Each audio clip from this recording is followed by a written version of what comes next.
Friends, మీరు ఈ video చివరి దాకా చూసారంటే ఈ కారుడు ఎంత దుర్మార్గుడో మీకు అర్థమవుతుంది.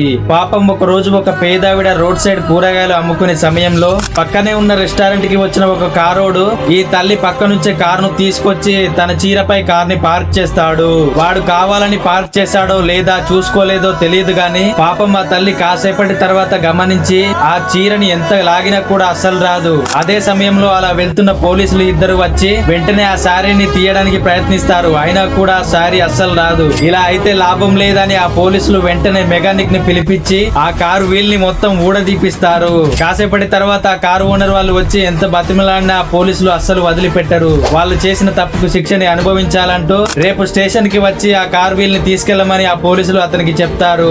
ఆ కారు ఓనర్ వాళ్ళు ఎంత బతిమలాడినా అస్సలు ఆ పోలీసు వాళ్ళు వినకుండా వెళ్లిపోతారు. పాపం ఎంతైనా ఇలాంటి వాళ్ళు ఉన్నప్పుడు చూసుకొని కార్ని పార్క్ చేయాల్సి ఉంటుంది. గర్వం తలకెక్కితే ఇలాగే జరుగుతుంది మరి.